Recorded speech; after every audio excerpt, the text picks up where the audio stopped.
نحمده ونصلي ونسلم على رسوله الکریم اما بعد۔ آج آپ حضرات کے سامنے میں عمر بن عبدالعزیز رحمۃ اللہ علیہ کا ایک واقعہ نقل کرتا ہوں۔ عمر بن عبدالعزیز رحمۃ اللہ علیہ وہ عظیم الشان شخصیت ہے جس کو عمر ثانی بھی کہا جاتا ہے۔ یہ کچھ عرصہ گوانر رہے ہیں، لیکن دور خلافت یعنی حکمرانی بھی اتنا زیادہ عرصہ نہیں رہا ہے، یعنی صرف اس کے دور خلافت جو ہے وہ صرف 2.5 سال ہے، یعنی مسنت خلافت پر یہ صرف 2.5 سال رہے ہیں۔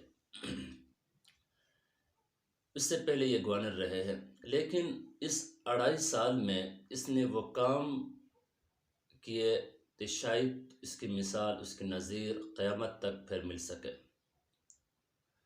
انصاف کا وہ معیار قائم کیا کہ کہا جاتا ہے کہ بکری اور بیڑیا ایک ہی گھاٹ میں پانی پیا کرتے تھے۔ ایک دن چرواہا اپنے بکریوں کو لے کر چراگاہ کی طرف جا رہے تھے۔ اچانک پانی کی گھاٹ پر پانی پیتے ہوئے بکری کے اوپر بھیڑیے نے حملہ کیا، تو اس چرواہے کی دل سے ایک آہ نکلی کہ شاید آج عمر بن عبدالعزیز رحمۃ اللہ علیہ شاید دنیا سے چلے گئے۔ یعنی اس حد تک انصاف کا وہ معیار قائم کیا تھا عمر بن عبدالعزیز رحمۃ اللہ علیہ نے۔ جانور بھی ایک دوسرے پر ظلم نہیں کر سکتے تھے۔ اس کے دور خلافت ہو بہو خلفائے راشدین کے دور کا نمونہ تھے، بالکل ہو بہو۔ عمر بن عبدالعزیز رحمۃ اللہ علیہ یہ بنو امیہ کے خلفاء میں سے ہے،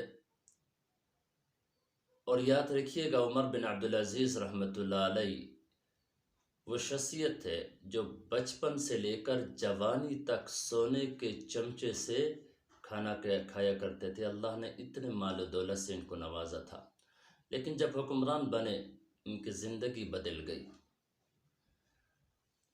جب خلیفہ بننے کے بعد جب بوڑھا ہوا تو ایک شخص اس کے پاس آیا، عمر بن عبدالعزیز رحمۃ اللہ علیہ سے کہنے لگے کہ آپ دنیا سے جا رہے ہیں، بوڑھے ہو گئے ہیں، آپ اپنے بچوں کے لیے کوئی بینک بیلنس، دولت، جائیداد، بنگلہ، گاڑی وغیرہ چھوڑ کے جاتے، ان کے لیے بہتر ہوتا، یہ ان کے فائدے کی چیزیں۔ تو عمر بن عبدالعزیز رحمۃ اللہ علیہ نے کیا جواب دیا؟ قرآن پر عمل ہو تو ایسا ہو، قرآن سمجھنا ہو تو ایسا ہو۔ قرآن کو گویا کہ اپنے زندگی کا ایک حصہ، اپنی زندگی کو گویا کہ قرآن میں ڈالا ہوا تھا عمر بن عبدالعزیز رحمۃ اللہ علیہ نے۔ ایسے قرآن سمجھ کر اور اس پر عمل کرنا چاہیے۔ عمر بن عبدالعزیز رحمۃ اللہ علیہ نے کیا جواب دی؟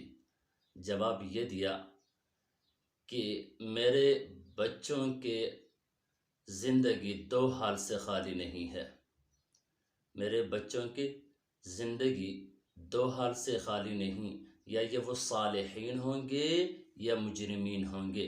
اگر یہ صالحین ہوئے تو اللہ رب العزت کا فرمان ہے کہ وَهُوَ يَتَوَلَّى الصَّالِحِينَ، اللہ رب العزت نیکوکاروں کا کارساز ہے۔ تو پھر مجھے ان کی فکر کرنے کی کیا ضرورت ہے؟ وَهُوَ يَتَوَلَّى الصَّالِحِينَ، وہ ان کا مددگار ہے۔ اگر یہ مجرمین ہوئے تو اللہ رب العزت نے مجرمین کے بارے میں بھی فرمایا إِنَّهُ لَا يُفْلِحُ الْمُجْرِمُونَ، مجرموں کو کبھی فلاح نصیب نہیں ہوگا۔ جب اللہ رب العزت کہہ رہا ہے کہ مجرمین کامیاب نہیں ہوں گے اور ان کو کامیابی نہیں ملے گا، تو پھر میں ان کی کیوں پشت پناہی کروں؟ یہ جواب دیا عمر بن عبدالعزیز رحمۃ اللہ علیہ نے، یعنی 9ویں پارے کے سورہ اعراف کی ایک آیت کا حوالہ دیا، وہ آیت ہے وَهُوَ يَتَوَلَّى الصَّالِحِينَ، اللہ نیکوکاروں کے ساتھ ہے۔ تو لہٰذا مجھے ان کی فکر کرنے کی ضرورت نہیں ہے۔ نیک ہوئے تو اللہ ان کا مددگار ہے، اگر مجرم ہوئے تو نہ اللہ ان کے مددگار ہے، نہ میں ان کی پشت پناہی کر سکتا ہوں۔ تو اللہ رب العزت ہمیں بھی قرآن مجید کے اوپر اس طرح عمل کرنے کی توفیق